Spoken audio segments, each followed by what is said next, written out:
लेके चलो। और एक चीज और, जैसे आप रोज खाना खाते हो वैसे 1-1.5 घंटा डेली करंट को आपको देना है। स्टार्ट करें मेन से, स्टार्ट करें कहाँ से स्टार्ट करें? प्रीलिम्स से ही करते हैं, है ना? तो प्रीलिम्स के लिए जो यूपीएससी क्या डिमांड करती है, प्रीलिम्स प्रीलिम्स के लिए यूपीएससी डिमांड करती है कि आपका नॉलेज चेक करती है वो, कि आपने कितना डीप में पढ़ा है ना? तो जब हम कोई सब्जेक्ट को पढ़ते हैं, जैसे हमने हिस्ट्री उठा लिया, तो हिस्ट्री में 3 पोर्शन होते हैं, एंशिएंट, मिडाइवल और मॉडर्न। तो आप उसमें कितना डीप में पढ़ते हैं, ये नहीं कि आपने फैक्ट कितने रटे हैं, आपने चीजों की समझ कितनी है और उसके साथ में फैक्ट्स, ये 2 चीजें हैं वो यूपीएससी डिमांड करती है प्रीलिम्स के लिए।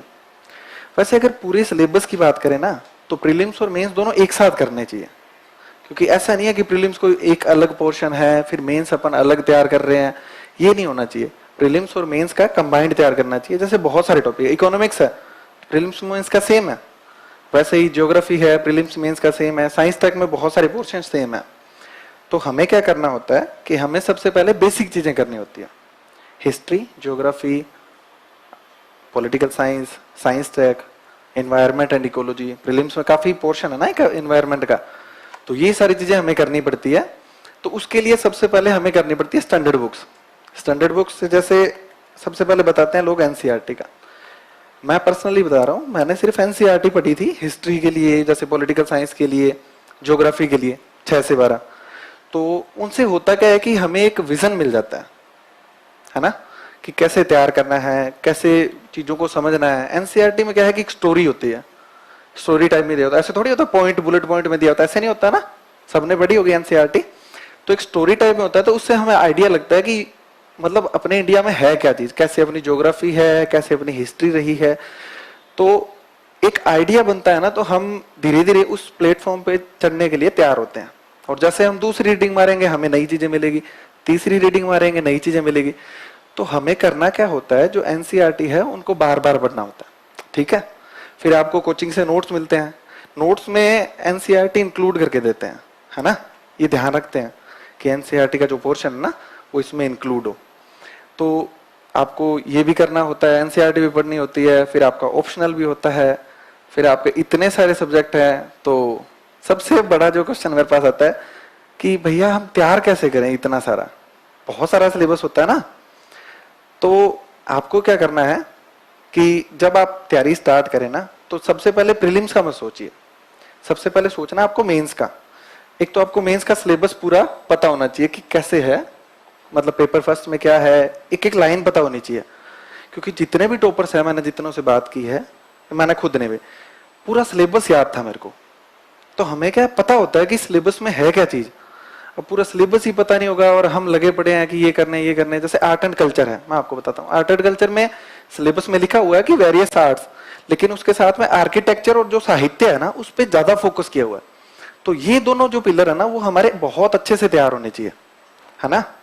तो इसके बाद में हम जैसे तैयार करते हैं, अब प्रीलिम्स की लग गए आप, तो प्रीलिम्स में सिर्फ ऑब्जेक्टिव क्वेश्चन को सॉल्व करने पे फोकस नहीं होना चाहिए, क्योंकि प्रीलिम्स का पेपर आ रहा है ना वो ओपिनियन बेस्ड आ रहा है। इस बार का पेपर देखा होगा आपने, इस बार के पेपर में ओपिनियन बेस्ड क्वेश्चन थे। अगर आपको आता है तो आता है। जैसे एक क्वेश्चन था,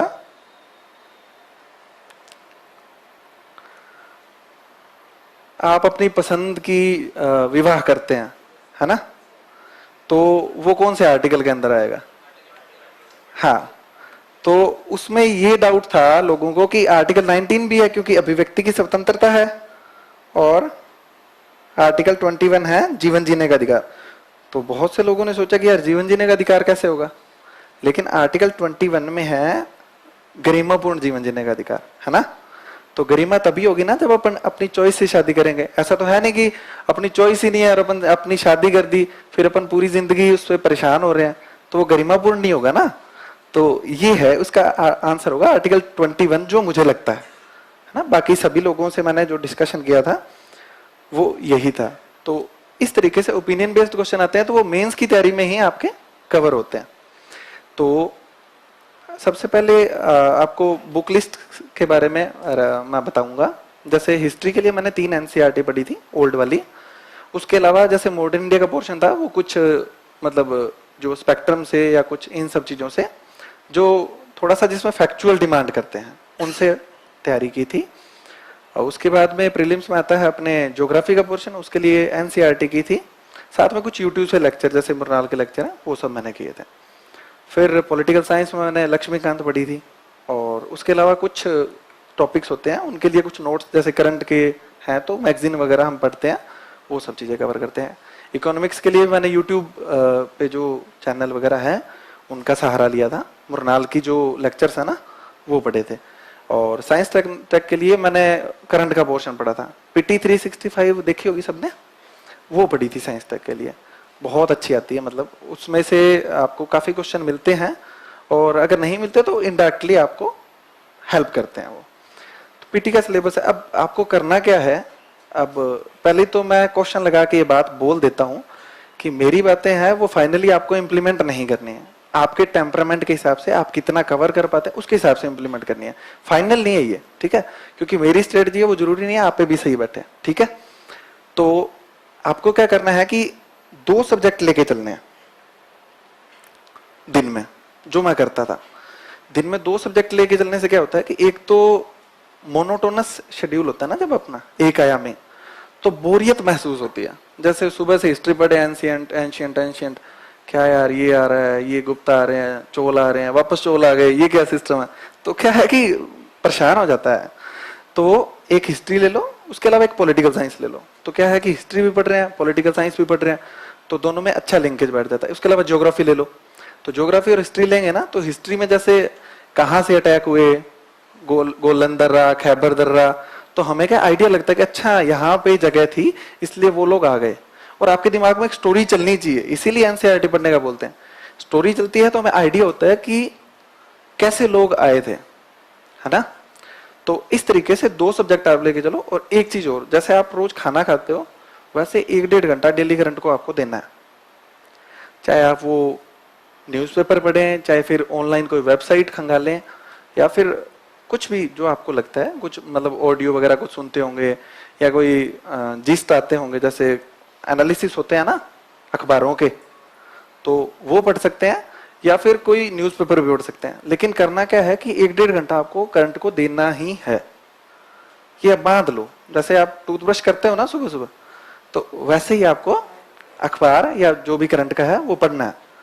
ये तो मतलब कंपल्सरी चीजें हैं जो आपको करनी है। 2 सब्जेक्ट लेके चलना है, और जब आप प्रीलिम्स की तैयारी स्टार्ट करें तो 2-3 महीने बाद में, जब आपने मतलब प्रीलिम्स की नहीं, जब आपने यूपीएससी की तैयारी स्टार्ट की, 2-3 महीने बाद में आपका ऑप्शनल पता होना चाहिए कि आपको क्या लेना है।